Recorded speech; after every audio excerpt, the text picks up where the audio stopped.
ছেলেরা যদি 4টা বিয়ে করতে পারে তাহলে মেয়েদেরও 4টা কেন, মেয়েরা আরো বেশি করবে, কারণ মেয়েদের এনার্জি অলওয়েজ বেশি থাকে। ছেলেরা যদি 4টা বিয়ে করতে পারে তাহলে মেয়েরা পারবে না কেন?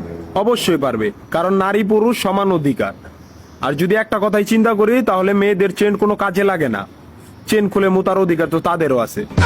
মালে আসেন, একটা চাবি দিয়া যদি 4টা তালা খোলা যায় ওটাকে বলা হয় মাস্টার কি, আর একটা তালা যদি 4টা চাবিতেই খুলে সেটাকে বলা হয় খাঙ্কি।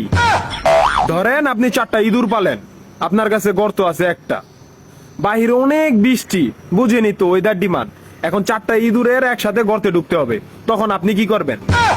ধরলাম উপরে নিচে মিলাই আরো 2টা আছে, হ্যাঁ, তাহলে 4 নাম্বার ইঁদুরটা কই যাবো? কানের ফুটা দা না নাকের ফুটা দিয়া? হ্যাঁ, তার মধ্যে মাসের মধ্যে 7 দিন থাকে লকডাউন। আমি মানি, আমি না শুধু সবাই মানে, মেয়েদের অনেক পাওয়ার, মেয়েদের অনেক এনার্জি। তাহলে দেশের মধ্যে ঘন ঘন লোডশেডিং হয় কেন? আমার মাথায় কোনোভাবেই ঢোকে না। একটা ছেলে যদি 4টা বিয়ে করে, 4টা ঘরে যদি 10টা সন্তান থাকে, তারপরে বাপের নামে একটাই থাকবো। এখন আপনি যদি 4টা বিয়ে করেন, একটা সন্তান হয়, তাহলে বাপের নাম কি দিবেন? সলিমুদ্দিন, কলিমুদ্দিন, আনোয়ার, মনোয়ার, নাকি গড়ে মিলাইয়া জানোয়ার? আপনি কি নারী না ঢাকা শহরের লোকাল গাড়ি? 30টা সিট ফুল, 20 জন দাঁড়ানো, তারপরও বলে পিছনে সিট খালি, ওঠেন তাড়াতাড়ি, পিছনে সিট খালি, ওঠেন তাড়াতাড়ি।